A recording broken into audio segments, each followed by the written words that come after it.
love bacon too. All right, everybody, welcome to Hot Couch Potato, a podcast where we talk about video games and losing our minds.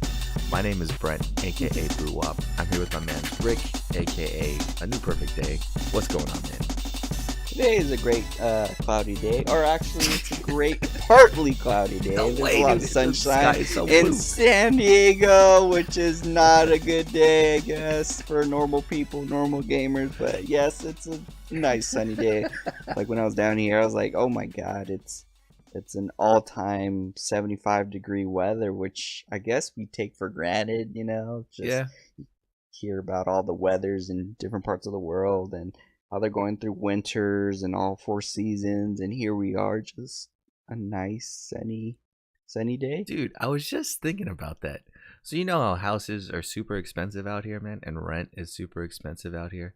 Yeah. Does that cancel out having to buy an extra jacket for the winter? Like, What? you know, like rent in I don't know, in Michigan, right, would probably be like $1,000 cheaper than it would be over here for the same amount of space, right? Oh, definitely. But over there you'd have to deal with winter, so you'd have to buy a jacket. Is that $1,000 worth the jacket, dude? Because over here we don't have to pay for that jacket because we'll never need it. Up there you need that jacket, dude. So is it worth?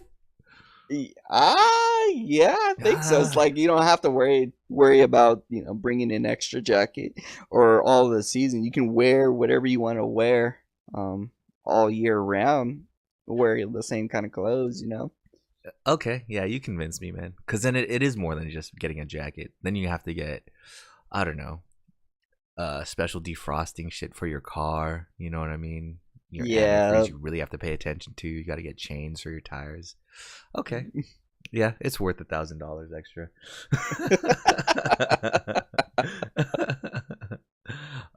It's a good weekend too because it's a long weekend. Shout outs to the presidents out there, Lincoln. No shout outs to presidents. Washington specifically, dude. I don't know about the current Okay, one. yeah, those, yeah.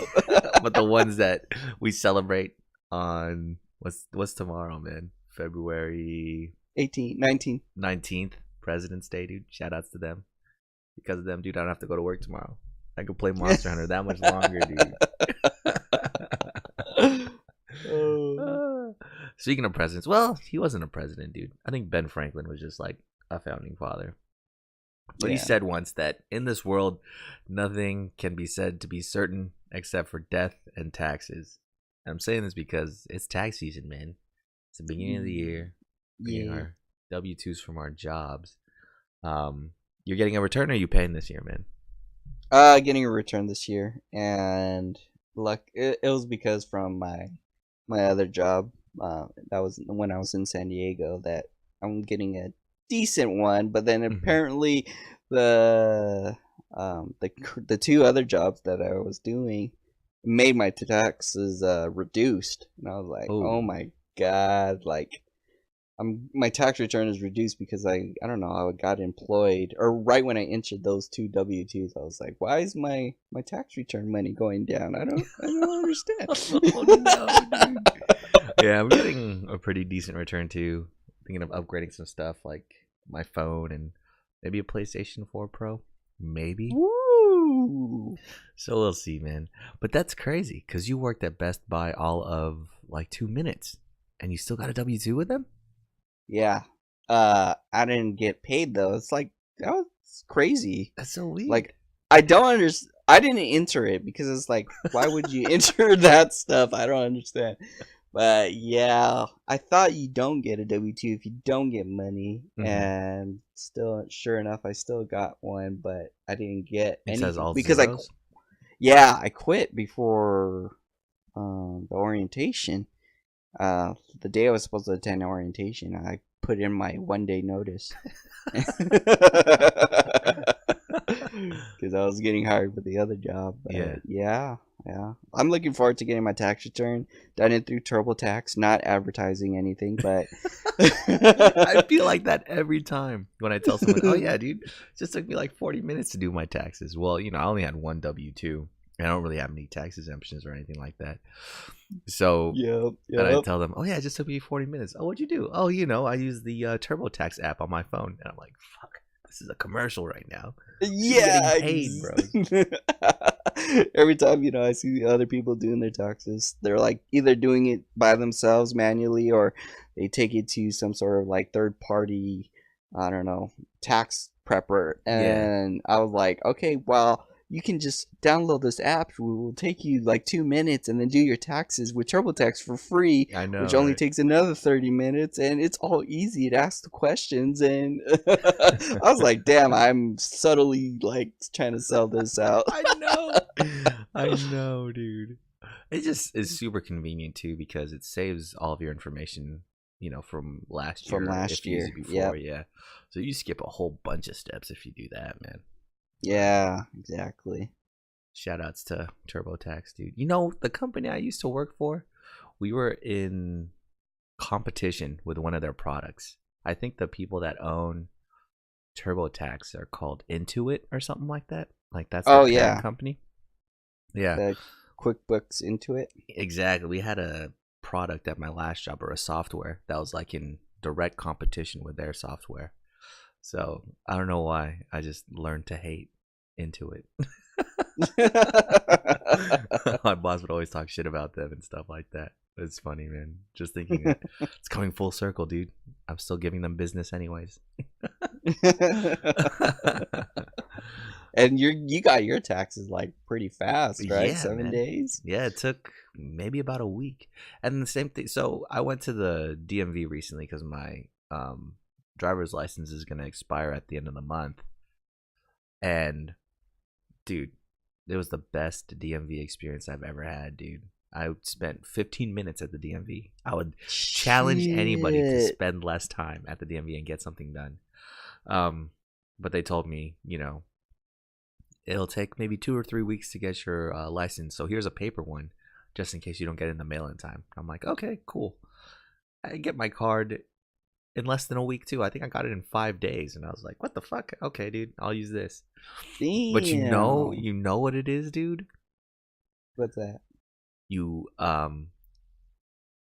under exaggerate everything, man. And everybody's expectations are set super low. So when it actually does come in, before you set their expectations to it, they're just that much more pleased with your service, right? I'm learning so slowly, dude, that's what they're doing. Because maybe it only does take a week for you to get your tax return, but they're gonna tell you, oh yeah, it'll take a month, just wait 3 weeks, it's fine. And you're like, okay, cool. I'm not expecting this thing from 3 weeks. And then when you do get it in a week, you're like, oh man, TurboTax is the best. They got my tax super quick. Yeah. Like the thing says, like, oh yeah, it's gonna take up to a month for you to get your tax, and it's gonna take up to like 2 weeks for it to actually go through. And then like that night after like I hit the submit button, like I think I got an email 1 hour later saying, oh yeah, it was accepted by the federal and the state. And I was like, wow. It's like this is midnight really and shit fast. too, man. Yeah. I was like, wow, oh my god. Oh man, so I hope everybody has. I know it's kind of shitty too, right? You're like excited to get a tax return, but it's money that you've already earned. You know what I mean? Yeah, so it's kind of exactly. Thinking about it, like you're getting a free payday, but it's technically your money already. So yeah, hope everybody has a good time with their taxes. TurboTax shout outs. Get those returns, man. Put that back in the economy, dude. Get yourself some new shoes or something. Hell yeah. Or a new phone. Hell yeah. I'm gonna buy a lot of video games with my tax return. I like where your head's at, man. What else is going on, dude? Oh, there's a Sword Art Online live action series. What? Not a movie, but a series coming to Netflix, man. Who? By who? Dude? By who? Who's making this? It's gonna be English, dude. I think it's gonna be American. Oh my god. Didn't they learn from Death Note? Wait. Oh, okay. So I watched the Japanese Death Note. There were 2 movies. And I thought they were pretty good, man. Really? I actually thought the movies were pretty good. The live action ones. Yeah. For the Japanese, right? Yeah. I mean, of course, I was expecting it to just be total shit too. You know what I mean? Because I was just such low expectation. Because nothing can beat that anime, dude. I mean, that's just what over 20 episodes of just like fleshing out a story and having this great climax in the end with Light and L. You know what I mean? Just coming together. Yeah. And to try to squeeze that all into like 4 hours essentially with these two movies is kind of crazy, man. But I think they did a good job. Better than what I expected from them. Again, under promising, you know, setting your expectations super low to be pleasantly surprised, man. I guess we're like pretty pessimistic with things. Very you know? true. Very true. We're like overprotective of shit. But yeah, man, what do you think? Do you think this will crash and burn, or what are the chances that this is actually going to be good, man? I don't know. Like, if they did it with a lot of like, not to be racist or anything, but like if they did it with other than Japanese people, I think they're gonna have like a more harder time, because when they start bringing over anime into real life and then they just start mixing and matching characters that doesn't match the nationality or ethnicity of what the, you know, of the original characters are, then it's like it feels way too much. And so, like the Rurouni Kenshin, they casted it with like all Japanese people. Oh yeah, that was a good one too. know? Yeah. Yeah, so it's like I felt like, okay, yeah, the setting is right, the timing, the environment is all right. But when like if they bring it over to different countries and try to reiterate it, then I think people like have lots of problems with it. Even though the movie may be good, maybe well displayed or portrayed, I think it just depends on how people interpret things. So. I think so too. I think if they were to use like a more Western cast for it, man, they would have to change up everything, because you can't have some white dude named Kirito, man. Like, exactly. That might be a problem, dude. Or Asuna, you know what I mean? Like, you can't have American people with these names. You know, maybe you could. There's a black guy in Sword Art Online, you know what I mean? So that's fine. And it's an MMO that's played on the computer by people all over the world, so you could have, you know, people of all nationalities in it. But as far as, you know, the main character, you can't have his name be Kirito and he's like some white dude hanging out. That's exactly. I can understand if they had a different take on it, like they rebooted it kind of, and you know, like if Death Note fell into America, and you know, I don't know. It's just that would have been good, like alternate universe type stuff, man. Exactly. Like, so. Have you ever heard of or read the comic book Red Sun? I haven't. It's about an alternate universe where instead of landing in America, Superman lands in Russia, and communism takes over the world because Superman learns what communism is from a kid rather than learning like American values, dude. Oh wow. It's kind of crazy. But that's good. But yeah, I would actually appreciate that more, actually, if they did Sword Art Online, kind of the same plot but from someone else's eyes. That would be kind of crazy. Yeah, that would be pretty sick. Like an American player that jumps into Sword Art Online and gets stuck in there, you know, and he just sees Kirito doing all of this stuff on his own, and he's like, man, I wish I was that good. Actually thinking about it, that would be a boring ass show, because this guy's just in the background the whole time. Or maybe have it about the laughing coffin dudes. That would be crazy too. Yeah, like that, you know, and they're trying to run from Kirito, and well, I forgot what the Heathcliff's little guild is. Oh yeah. Shit, I forgot, man. Yeah, he was the only one with samurai armor. His boy, right? That's what you're talking about. Oh, well, him too. Yeah. What class was he? He was a one-handed katana user, I think, right? Yeah, he was the only one, and him and his boy, they all had like red armor on, and no one else was really with that. They all had just medieval shit on. But we'll see, man. Expectations super low right now, so hopefully we'll be pleasantly surprised, or we'll get exactly what we expect, man.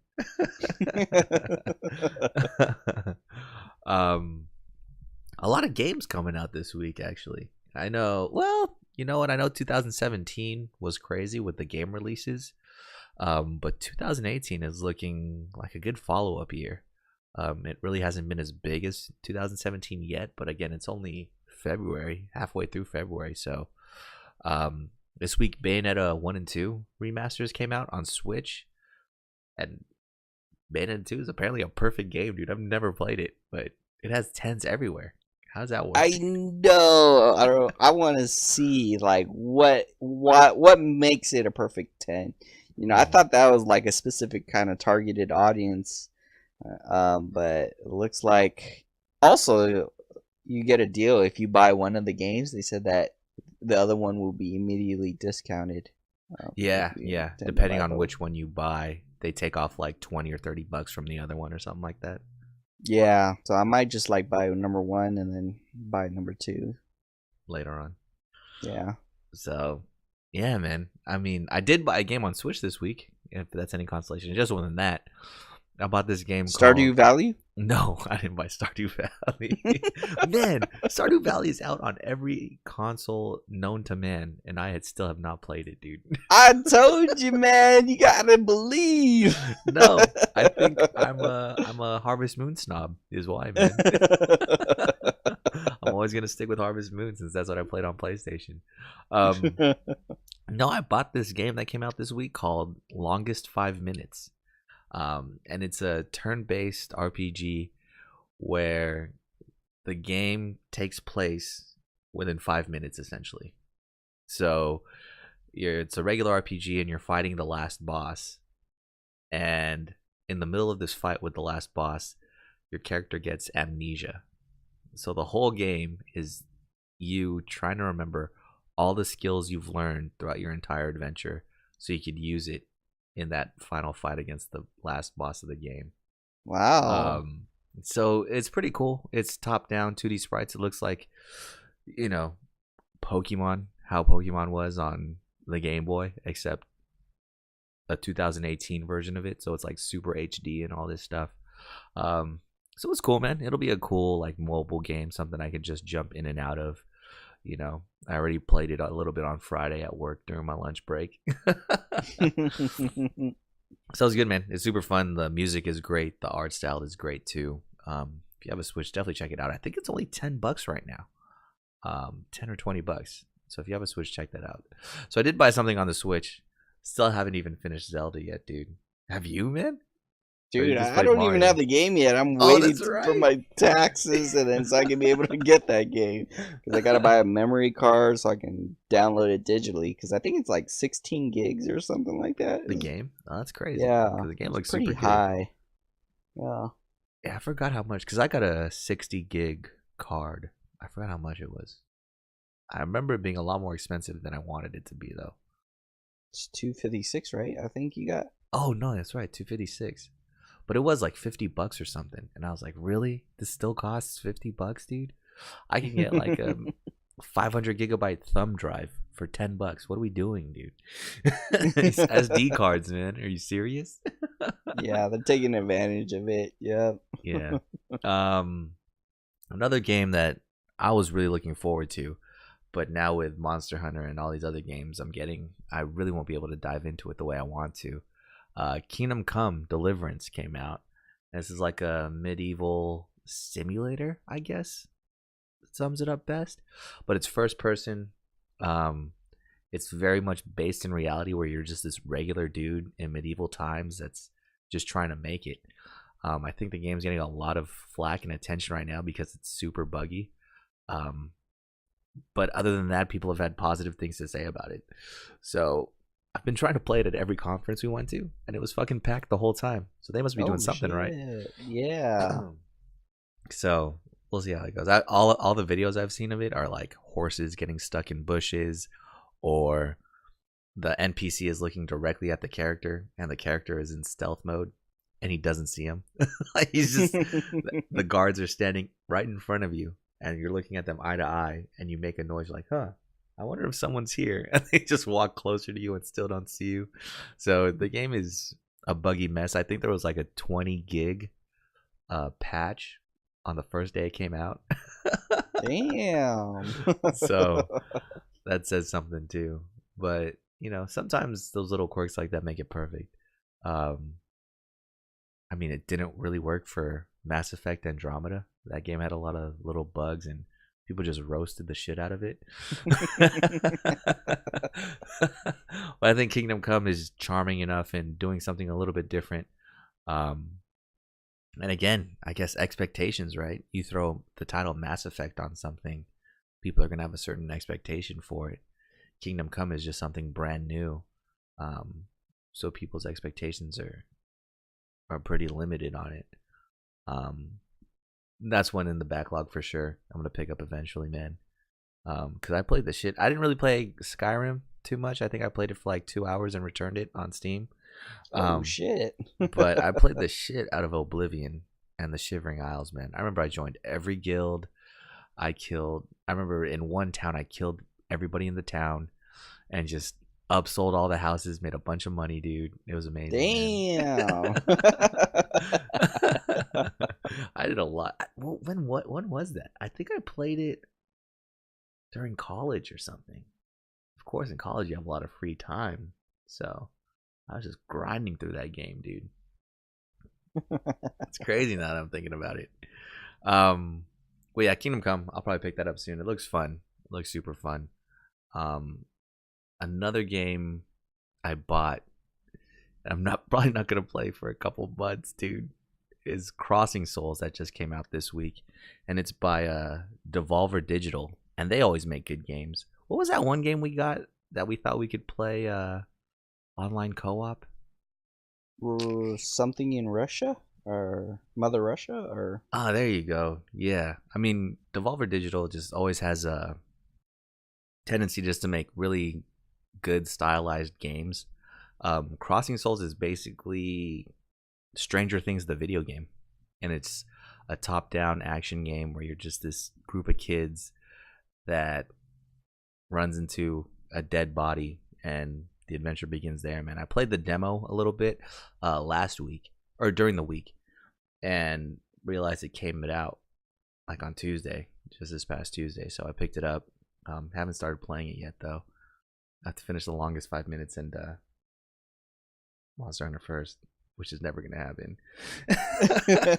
Don't forget your backlog of Kingdom Hearts. Shit, that too, and fucking what's that other game called? Life is Strange, dude. R.I.P. to those games. There's just a boulevard of broken dreams in my backlog, dude. But no, this game is super fun, super nostalgic. I think it takes place in the 80s. So there's a lot of like music. I mean, it's funny. One of the first things you do is go to the arcade. And when you go to the arcade, there's just like a bunch of other kids from your school there hanging out. And everybody's just like gossiping and trying to get into fights and stuff. It's funny, dude. It's like super nostalgic, man. But yeah, a lot of crazy games are coming out this week. And it's just going to keep on going the months as we go along, dude. I mean, eventually Red Dead Redemption 2 is going to come out in October. God of War got a release date, I think, for May, right? May or March? Oh, no, April 20th, dude. 4/20. God of War is coming out. Shit. Same day as Nintendo Labo, dude. And then next month, a lot of stuff comes out too. Sea of Thieves, which we got to try out on PC one of these days, man. That pirate game. Yeah. Devil May Cry HD collection's coming out. Are you gonna pick that up, man? I know you were huge into Devil May Cry. Nah, like I already had my fill. I played all of the games, and I think I'm kind of done with Devil May Cry. And then I'm trying my best to get I don't know, my feelings are kind of hurt, so I'm trying to get back into Assassin's Creed. Oh man. Dang. So hopefully I can finish that saga. Which Assassin's Creed are you on? I think Unity. I think that's the one right after number 4. Unity, and then I got to do Syndicate, and I don't know. Is there another one after that one? I don't think so. But They're coming out with the Egyptian one too. the newest one. Yeah. But they're coming out with Assassin's Creed Rogue, a remake of that one. That's the one where you're an assassin, but then you join the Templars or something like that. How does that fit into the story? I don't remember Yeah, that it's one. supposed to be taking place in Assassin's Creed 3 in that timeline. Mm-hmm. Like you were an assassin and then you were like supposedly betrayed, or I don't know. I didn't play that one either, but Mm-hmm. and then you join the Templars. Gotcha, dude. Yeah. Traitors. Traitor. So that's coming out too. Yeah, man. I mean, like I said, I don't think this year will be as crazy as 2017. Good. Now we can catch up. But 2018 has its fair share of games. No, you know what? The only thing that would set 2018 apart from 2017, and it's probably going to happen, is if Kingdom Hearts comes out Oh shit! before October. If Kingdom Hearts comes out before October, holy shit! I might have to just pick up Kingdom Hearts again, dude. I'll just ignore Monster Hunter and play Kingdom Hearts. But that's the one thing I think that would make 2018 way better than 2017 as far as games go. But yeah, man. So we talked a little bit about what I'm playing this week, man. What have you been playing as far as video games go this week? Definitely, I've been playing a lot of not Monster Hunter World, but actually, I've been trying to catch up because I was been playing for a while. Like when it first came out, I was playing for a while, and then I was like still kind of around your guys' level. You and Anthony. Well, Anthony was still way up there, but like I took a break to that one like for a couple of days, and I was just trying to finish up Persona 5, which I managed to do. I really enjoy that game. Yeah, I love that game a lot, and I'm starting the new game plus, and I'm trying to learn like everybody's story, because when you build the relationships, you can understand like each of the stories and see their, I don't know, it kind of adds on to the ending basically if you have max relationships with everybody. But I'm trying to see that. Been playing Monster Hunter, so I've been playing Monster Hunter, then did a little bit of Persona 5, and then within that 3 or 4 day span, everybody that was like level 8 and like at the time, like I was like level 13 or something like that, they outranked me and they passed me in the story and everything. I was like, Jesus, it's only been like a couple of days, and now everybody, like I was literally the lowest level essentially, and I was like, man. So I played catch up. I got all my gear that I wanted, and I'm still working towards some of the weapons, and I think I might collect all of the weapons for the Charge Blade. Damn, max that out. Serious, dude? Yeah. Oh, and man. Then work at the same time learning how to play the longsword. Yeah. Because that looks pretty fun, you know. And also the greatsword. If you haven't played with the greatsword, last night I was playing with Danny Russ James into getting the Ryu DLC stuff, and they give you like preset weapons for all that. And so I was like, I picked up the greatsword, which is strange. It's strange because it's all about real critical timing, you know, like you have to anticipate where the monster is going to be, and when you charge up your weapon, you're at a standstill. And so it's like but when you land those hits, I kept like knocking down the monster. I was like, damn, I guess the greatsword is really that powerful. So it's pretty fun learning the greatsword. But I think I need to learn the longsword so that way I can fully be the samurai that I want to be. You know, Rurouni Kenshin and all. And then that way, if PvP comes out, me and you can battle each other as like samurais. That would be crazy, dude. That would be crazy. Of course, you're gonna whoop my ass, but dude, I got those dodges, man. And then I might also look into the frame rate stuff. I forgot who was using that. It was you, right? You're using the dodge frames. Oh yeah, the invincibility frames. Yeah. Yeah. So there's, Danny also was using that. There's gems that you could put onto your armor that makes that invincibility window a lot bigger, I think. And that's what I was using for like all those. Plus, I got the earmuffs, dude. The earmuffs are the best, man. Oh yeah, like I'm starting to realize how great it is. But yeah, like Danny was using the invincibility frames, and like every time the monster would roar, he would like dodge right before it Mm-hmm. starts roaring and still be attacking. And I was like, damn, I guess you, both of you are pretty good with that skill. And yeah, I need to look into those earmuffs because every single time when they go on like a screaming party rant or all the monsters gather in one room and then they start screaming at each other, and then all of us, half the team is already just covering their ears, being disabled, and you are just like whacking away at the Mm-hmm. monster. I'm like, Mm-hmm. oh my god, I guess that skill is super incredibly great, so I Yeah. might definitely pick that up because yeah, but just been playing Monster Hunter World, and and there's a time when I was playing with Scott, the Crystal, and Dustin. We were Mm-hmm. doing Nergigante, and for a while, like first time we beat it, the second time was like a pretty harder version, I guess. It was you only can faint 2 times, and someone had feline insurance, and That's so so we clutch, thought, by the way. yeah, so basically we're like, okay, yeah, we got it down. I brought in like all of my strong shit, and we got Nergigante to start running, and he went down to like the lava, like this lava area, and then we were all like recovering, sharpening our stuff inside that little tunnel. And then like when I looked up, Nergigante like took out 2 of us in an Oh instant. shit. Uh-huh. And I was like, "Oh my god, what is happening?" So basically, we like 2 of our lives went down, and we only had one more life left. But unfortunately, we failed the mission. But I managed to press the record button just in case to What? see what happened. Oh, okay.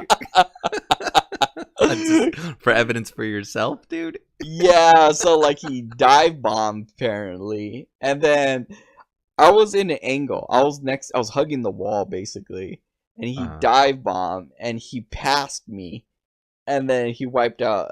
I think Scott was coming down, like running down, and then Dustin was like behind me, and then he took out Dustin and Scott, and I was like, oh my god, that was pretty hilarious. But that night, Dustin, I failed the last time we attempted it, and I was like, Mhm. oh shit, I feel bad. I feel super bad. Maybe I should write these guys an apology letter. And then yeah, I was like, oh god. But the next day, that's when I was like, man, was Nergigante that hard? And then like I like soloed it, and I was like, man, there's a huge drastic difference between soloing and being in a team. There Like is, dude. Yeah. when I'm in the team, I understand there's the multiplier, but when I get hit, it takes out a lot of life. But when you do solo, like it's not as much. You can still survive and stuff like that. So Plus, there's yeah. only one person that can die.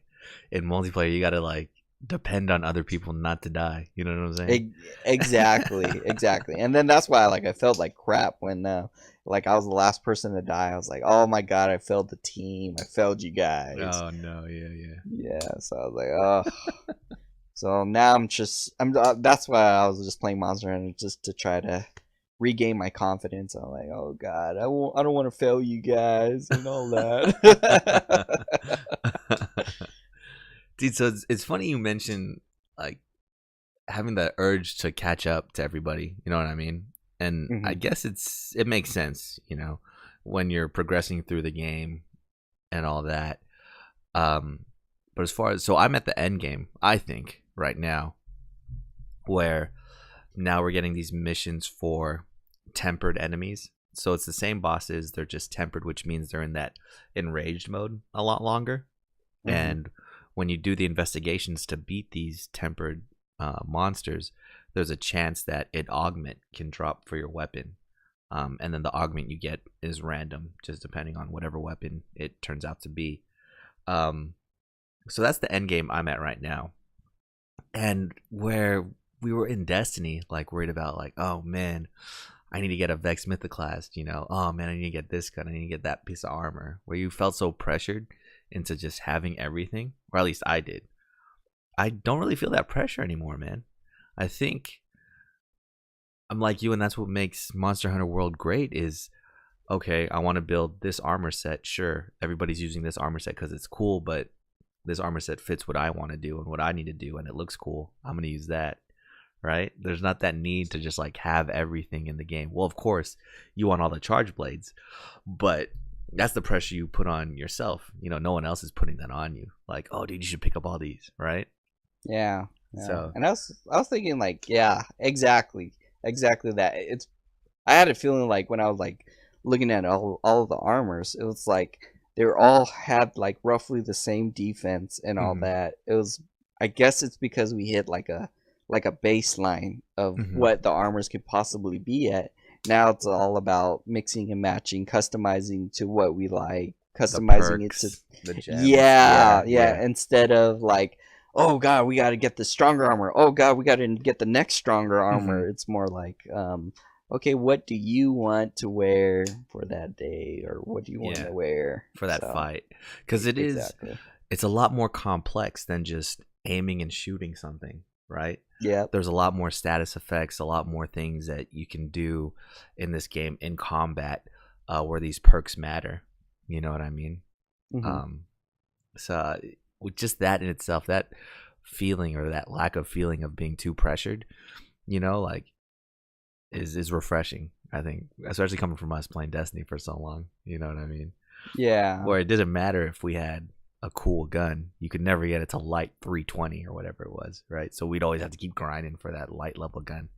But in this one, it doesn't matter. I mean, our sword damage has numbers, but the effects and what you can add on to those effects matter much more, I think, in this game rather than just the numbers. So that's cool, man. Exactly. I'm having a good time with it. Like I said, I'm in the end game right now, where we're fighting these tempered beasts, and I think the tempered elder dragons have a greater chance of dropping these augments for your weapons. And there's a cheese. I won't reveal it here, but if you catch me on PlayStation and ask me about the tempered elder dragon cheese, I will share it with you.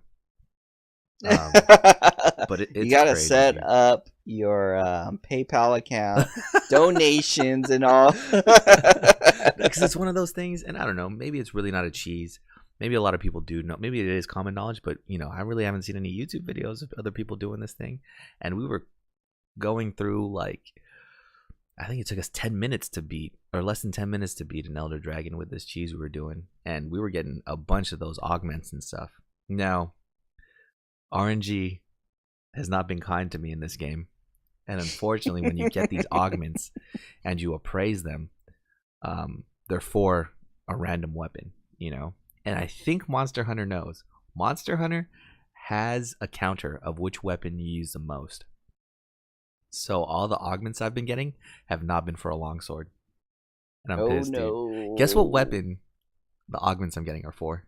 Charge blade. A fucking hammer, dude. Are you serious? And I guess since it's in the same class, you can use these augment stones on a hunter horn as well. So it looks like I'm gonna be a support class. The game's telling me, man, you need to put away the longsword and be a support class. So that's why I say, you know, I'm in the end game, because I am right now, just grinding out those tempered elder dragon investigations, you know, to try and get those stones. But it doesn't make it less fun, right? I think, I mean, how many times have you beat Nergigante? I know I've beat Nergigante a shit ton of times, but yesterday just jumping in there with you and Dustin was just hilarious, dude. It was like fighting him for the first time all over again. You know what I mean?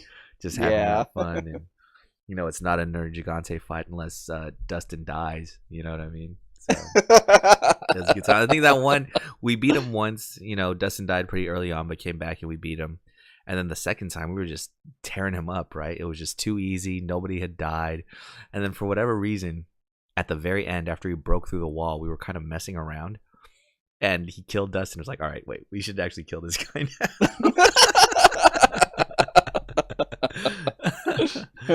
But yeah, I mean, I really can't.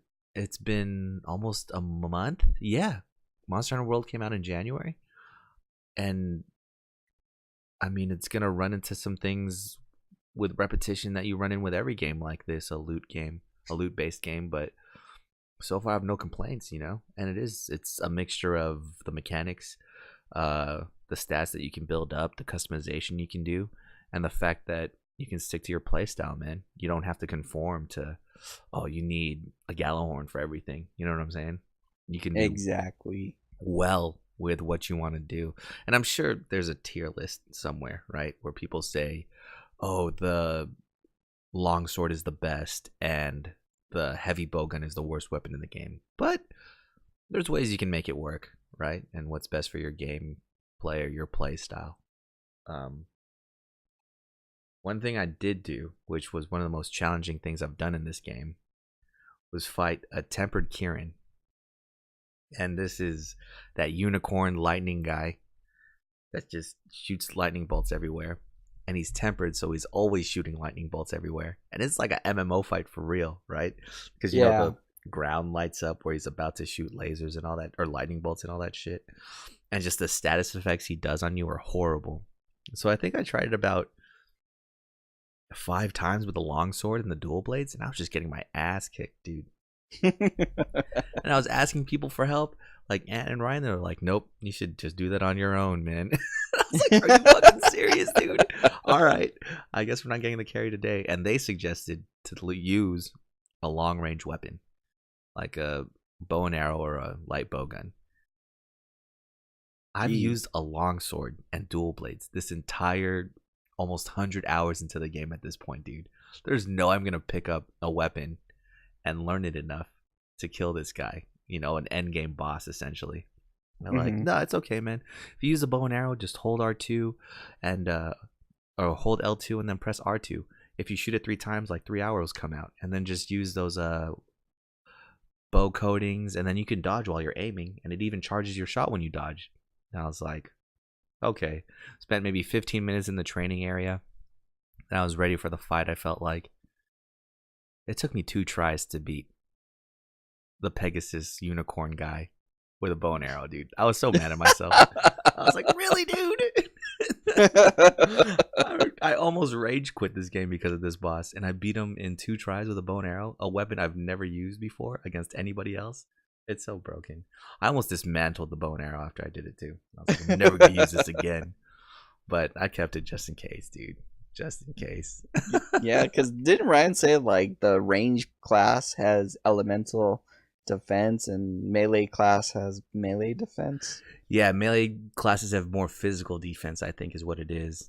And then range classes have more elemental defense. So I mean, although those lightning bolts still hurt, it didn't hurt as much anymore. That's still the least fun fight I think ever. He's just so annoying. And the little way he just little prounces around, dude. His little gallop everywhere. Yeah. I fucking hate that boss, dude. But apparently his armor's good. So I might end up farming him in the future. I just know whenever there's a safari and he's in there, I immediately pick it so I can get some parts for him. I'll have his whole armor set with only fighting him once. You know what I'm saying? Yeah. I just have the cats. And I always pick Rick's cat, Felicia. Because Felicia always brings me sinister cloths, man. That rare material, dude. 100% of the time. Stalkers! 100% of the time, Felicia brings me back the good stuff, dude. Oh, and there's something I noticed too. So I've been jumping into public this morning. I jumped into a public what are they called? Like the social hub session. Yeah.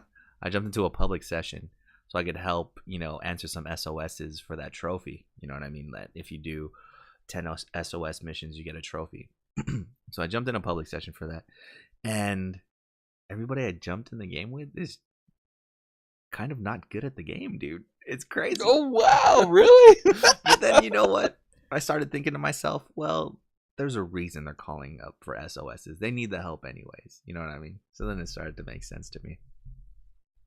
So I think I'm on my way to getting the trophy. I think I just need to do like 2 more SOS missions. But, as I'm doing it, I realize, oh, dude, there's a trophy for getting 50 guild cards sent to you. Now, I know we play with a lot of people, but I don't have 50 friends that will just give me their guild card. You know what I mean? I probably ask and they would, but I think I'd only get maybe 12 or something like that. So that leaves 38 guild cards I have to get from random people. So I know I was annoying because I spam sent my guild card to everybody in that session, dude. And I think I got maybe 5 back. So we're on our way, dude. Road to 50 guild cards. Here we go, man. Yeah, I didn't even know that it was a trophy. Like, yeah, because when I play with Danny and his crew, they're always in a public session. So, like, I always come back from a quest and with a lot of guild cards, and I was like, oh yeah, I forget this is not a private session anymore. And yeah, I didn't know that was a trophy. So now I'm gonna be sending out my cards. I guess business card. Dude, that, and I don't know how it works, but I've been playing in those SOS sessions. I've been playing with people from everywhere. I think I played with a German dude. I played with a Spanish person. I played with a Chinese person. It's all over the world, man. It's kind of crazy. Yeah. You don't really get that feeling from playing like Destiny, but yeah, man. It's international, bro. We got to get that Japanese armor if possible. I know how to find someone. Otherwise, we're going to have to go fly to Japan, go to Universal Studios. Shit, dude. Well, we got a couple months to do it because it'll still be active for a while, man. Oh, man. So, a lot of Monster Hunter World in our lives right now. And because of it, this week we'll be talking about food in video games. I think we've talked about it before, but Monster Hunter World just has an amazing representation of food. I get hungry every time I eat a meal in that game, dude. I want to go out to just a Chinese buffet and get everything for myself, man. But there's other games out there that, I don't know, maybe mainly concentrate on food or use food the same way. So that's what we'll be talking about today. I guess we could start with the utility of food in video games. Like, what's the main purpose of food in video games, do you feel like? I feel like it is all health. Health-based stuff, yeah. Like, there's nothing else you need to really for. It's just, like in Witcher 3, it's just drinking alcohol brings back health. And so I feel like no matter most of the games, I don't know why. It's just like in real life, when you're dying, do you just like grab a bite to eat or something like that? Like eat a steak and eggs when you're feeling sick? You get your health back, man? Yeah, I don't know. But I think it started like all the way in the beginning, right? With the earliest I could think of was Streets of Rage, where you beat up that telephone booth and there's like a turkey in there that you can eat that refills your health. You know what I'm saying? Yeah. And then there's that trash can. If you break the trash can, there's an apple in it, and that refills your health, but not as much as the turkey. But you're right, dude. It is mainly health stuff. But what about games that just totally revolve around food? For example, Cooking Mama. Have you ever played Cooking Mama? I've only seen it. I think I only played like one level or something like that. Mm-hmm. But there's games like that and Overcooked where they just completely revolve around the food, right? Like that's all the game is about. I won't lie, I learned how to dice onions from Cooking Mama. What? Yeah, dude. Really? Does it like teach you the technique? Well, no. So you have to cook dishes in Cooking Mama, right? And it's on the 3DS, so you're using like the stylus and the touch screen, and you're making your cuts and stuff like that. Yeah. You're, mixing, turning dials for the oven and all that stuff.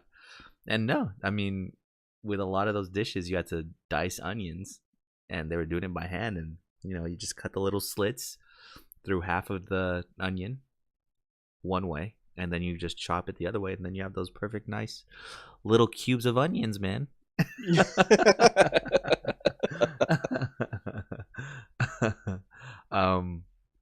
what do you think of Monster Hunter's food, man? Looks pretty good. Could like you the only eat time all that by yourself, dude?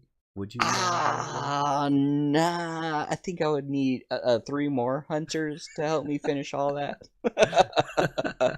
But it looks very, very incredibly good. It's just, I guess it's because they use the lighting and your character is always enthusiastic to chow down, just like Mhm. Goku when he gets a lot of food. Yeah. Yeah, and with this one, I guess we'll see food more in this game gives you more stamina, right? Like when you eat your steaks and stuff, you get more stamina. I think in Yakuza, if you go to a ramen shop, you get more stamina too. Um, so it is, yeah, all vitality more or less statistics that it affects, man. Do you always get the chef's platter in Monster Hunter, or do you sometimes go for other stuff?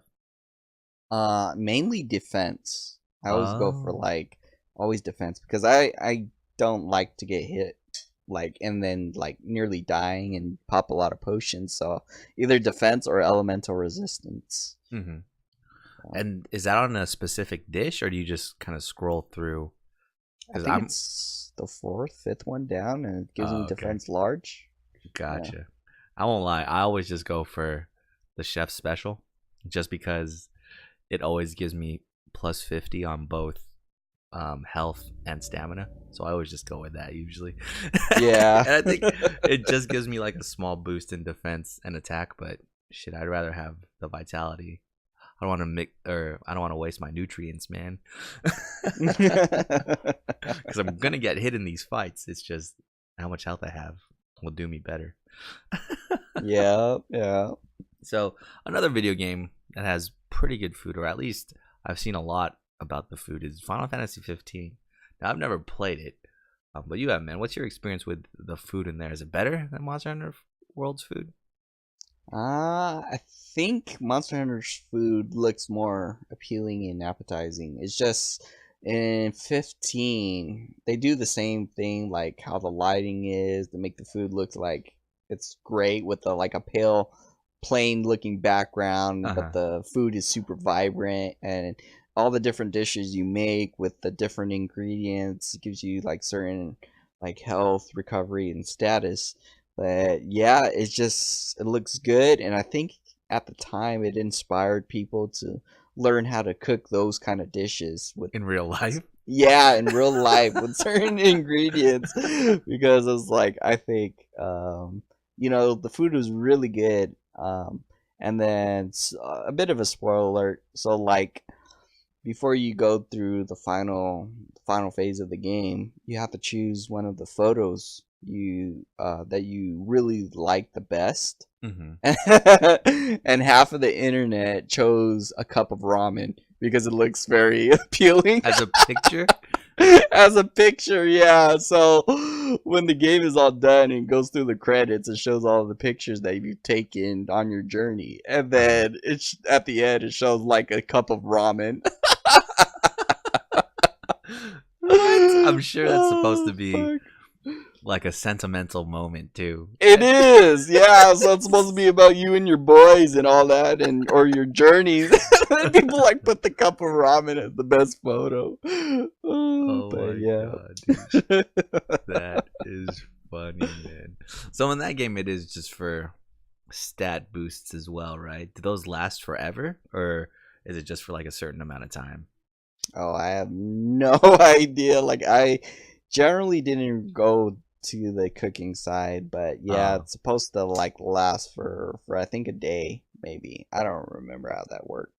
I oh, didn't okay. get too involved in the cooking, and I think you cook every night or something like that. Hmm. I skipped it mostly because like I get hungry easily, and it's like, man, I gotta watch the game like make food. So that's why I kind of Hmm. skipped Monster Hunter because it looks so fucking good. Oh god. So I started to watch um the hunter eat, because usually, I'll eat two at the same time. Like I'll have a bite of something. But there's this one part of the animation that gets me every time. I think when you're finished eating, if you eat at the canteen, when you Mhm. finish eating, the cat gets all excited that you like the meal because you give a thumbs up. He throws like the lid of your meal up in the air in celebration, and the cutscene ends right before the lid lands on his head, dude. It gets me every time. I want to find out what happens when the lid lands, dude. Like, is it gonna hit him? They even animate it that much to where it does hit him, dude. I need to know, man. But it kills me every time. And you bring up something interesting with the lighting that they show on the food, dude. I guess that is all it is just the presentation, right? Because we're never gonna eat it. It's just video game food, so we're never gonna eat it. It kind of reminds me of and you probably have some experience with this, but I only have the experience over in like Mitsuwa. Is that what that place is called? That little Japanese market in Claremont, where they have that food court inside, and they have all the food that they offer there. It's just like plastic, you know what I mean? Representations of the food. The display, yeah. And it always looks so good because they have the light shining on it. And since it's plastic, it's just a little bit shiny, so it looks super good, dude. When you order it, it doesn't really look as good, but it tastes amazing.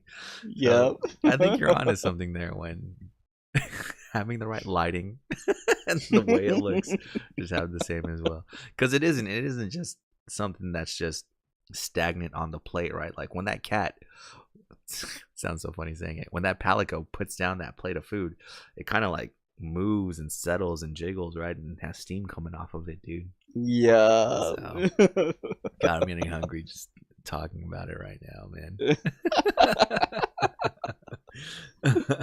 So we brought up Final Fantasy 15. What about other games with great food in it, or games where food is used differently? I mean, like we talked about Cooking Mama, where that is the main focus of the game is the food.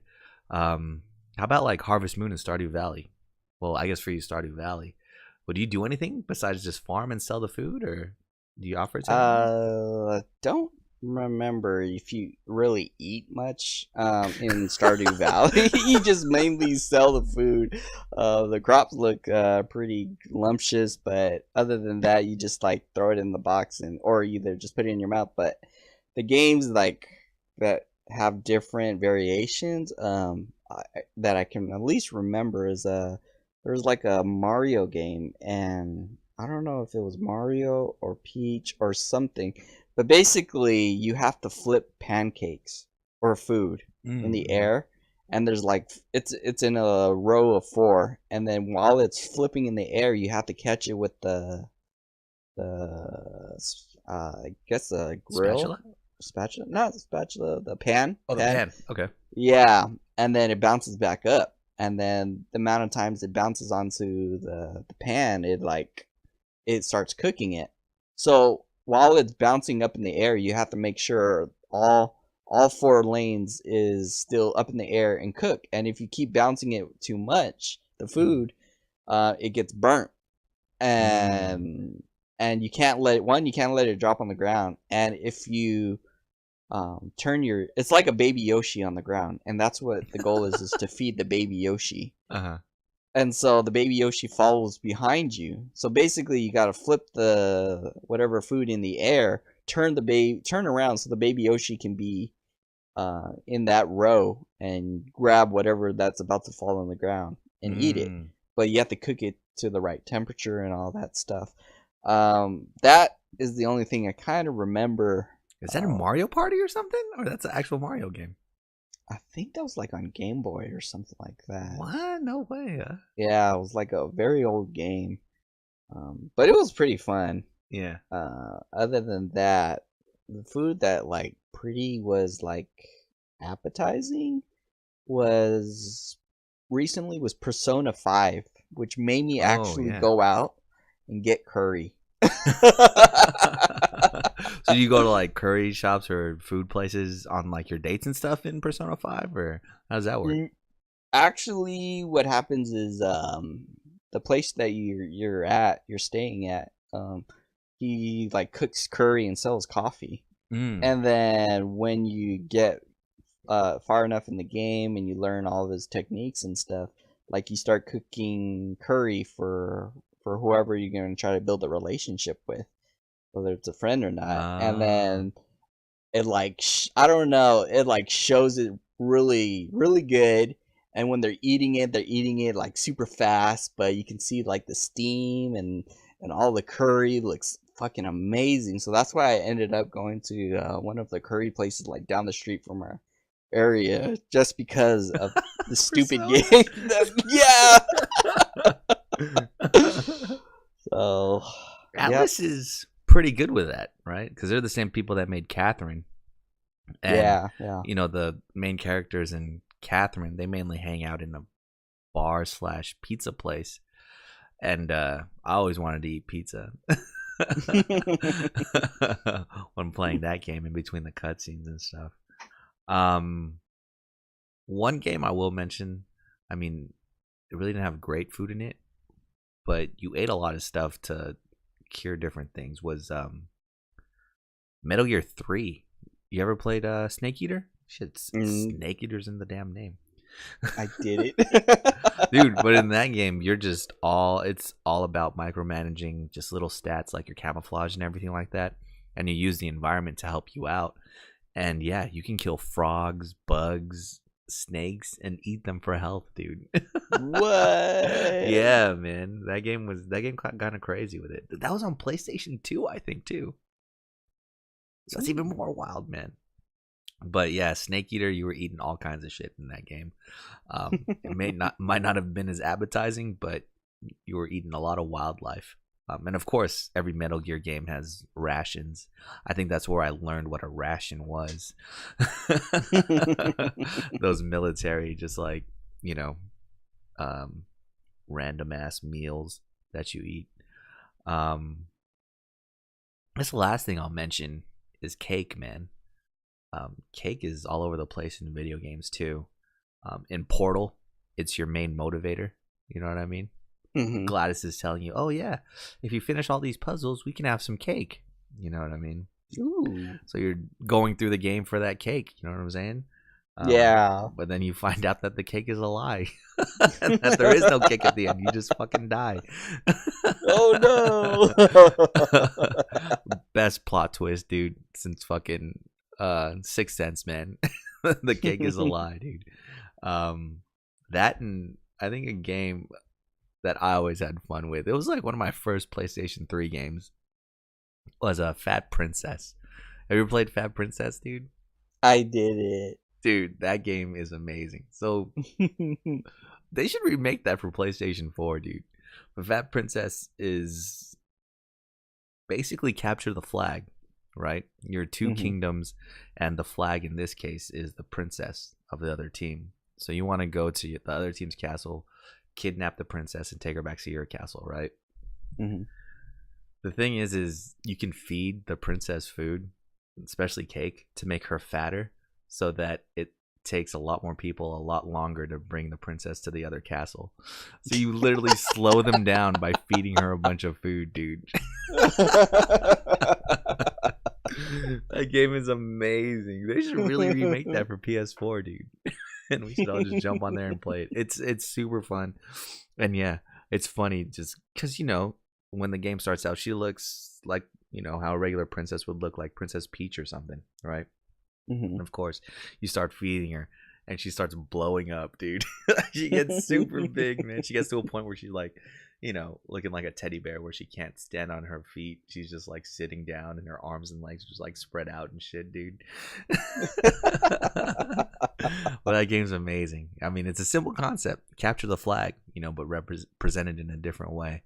And with that one, you know, you're just always throwing food down her stomach, man, because you really didn't want to get the other team to have an easy time carrying her to their castle, man.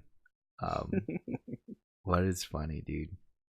But yeah, I think food is tied in everywhere. I'm getting really hungry, dude, talking about it, man. Shoot, I'm just thinking about what I'm gonna eat next.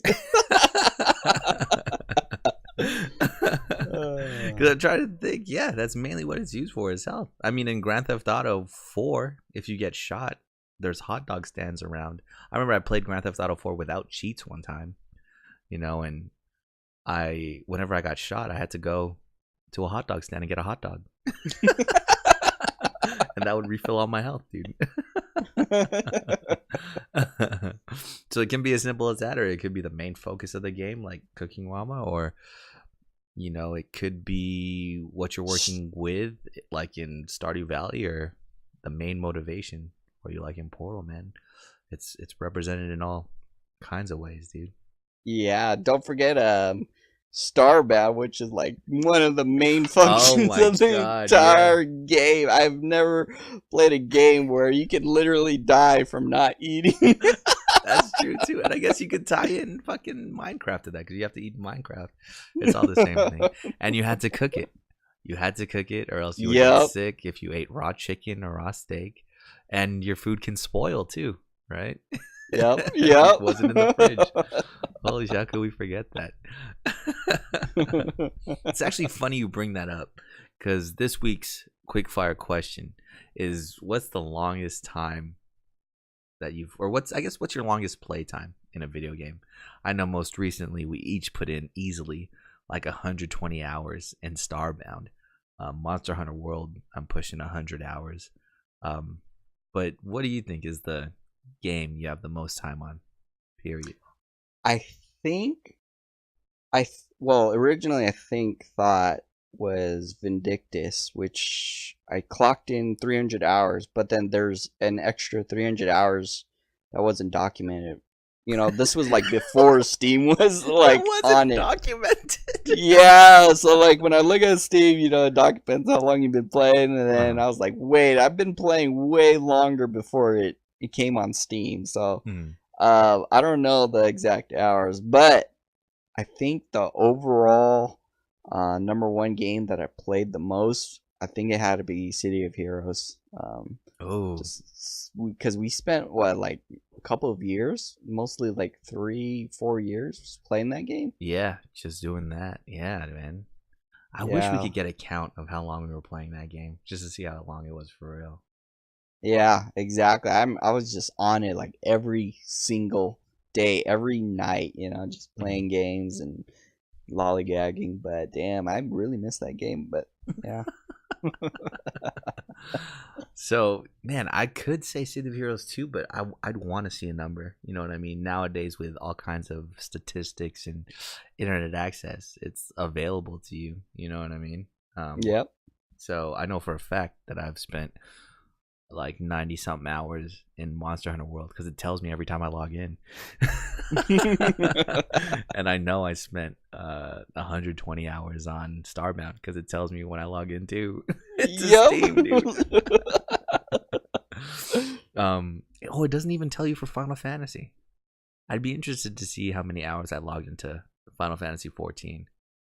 Yeah, I think we played for about a year and a half, maybe. Yeah, and then on and off again for another year after that. Yeah. So, you know what? I guess you can look at your subscription time, but that doesn't mean I was playing the entire time through my subscription. Oh, mine's like, I think 18 months or something like that, around that. Mine's over a year for sure. Remember when we started playing that game? And the top tier of veteran rewards was that behemoth, where it was like you had to play the game for a year or something. You had to be subscribed for a year, and you got a behemoth mount. And all of a sudden, I have it, and I'm like, whoa, I've been subscribed to this game for a year. By super fast. But now they have, if you've been subscribed for 3 years, you get Squall's armor. And you're like, what the fuck, dude? Yeah. I got 2 more years for that shit. Fuck, yeah. That's an expensive piece if you think about it. You got to pay, $15 a month? Let's bust out the calculator, dude. So 15 times 36? Yeah. $540, dude. For DLC. Oh my god, dude. Oh my god. But that doesn't count like your time playing that game too. Holy shit, dude. That's crazy. But I can say without a doubt that the longest time I've ever played a game is Destiny. I went on this website just this morning called Time Wasted on Destiny, and I have 1,333 hours on that game, dude. 1,300? Yeah, dude. Oh, wow. Destiny Holy 1, crap. bro. So that's over the course of 3-4 years, I think we were playing that game for. So over the course of 4 years, and if we do the math on that, it's about 2 months. So for 2 months of my life, out of 4 years, I was playing Destiny 1. And it's compared to, I think I have 150 hours on Destiny 2. And that number's not going to go up anytime soon. It's just crazy to think about that amount of time, dude. You know, if you were to do it all at once, that would be kind of raw.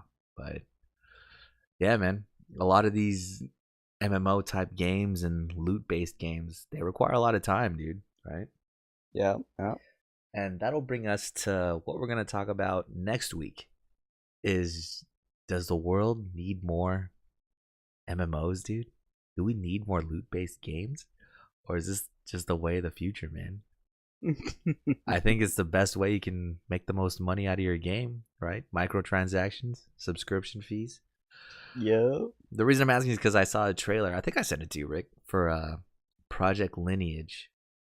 Mhm. And it just looks amazing, man. It looks like what Black Desert Online looked like when the trailers first came out.